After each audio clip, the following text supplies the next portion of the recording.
Warga Dusun Wailapia, Negeri Larike, Kecamatan Leihitu Barat, Kabupaten Maluku Tengah menyambut baik pembangunan jalan lintas seram di wilayah Semenanjung Tanjung Sial. Meski begitu, mereka berharap proyek tersebut di luar pemukiman sehingga tidak mengganggu aktivitas warga.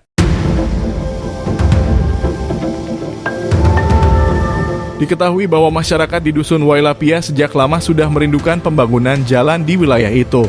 Kepala Dusun Wailapia, Bani, mengatakan terkait pembangunan jalan lintas seram itu, warga menyepakati agar pembangunan tidak dilakukan di dalam dusun atau pemukiman warga, dan diminta agar pembangunan dilakukan di area belakang pemukiman warga.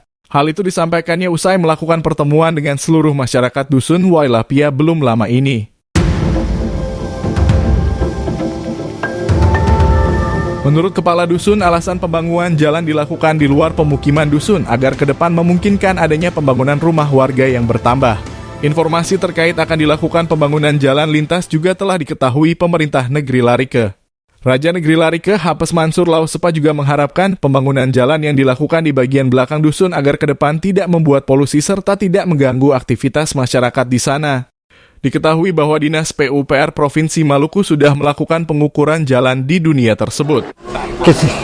Keinginan masyarakat dan sudah komitmen bahwa jalan itu kalau mau ini jalan di tengah kampung memang tidak memenuhi syarat, karena itu merupakan jalan umum, jalan besar, jalan induk. Sedangkan ketemu jalan ini kan sempit. Jadi dengan kesepakatan itu bahwa ketemu alihkan di belakang kampung.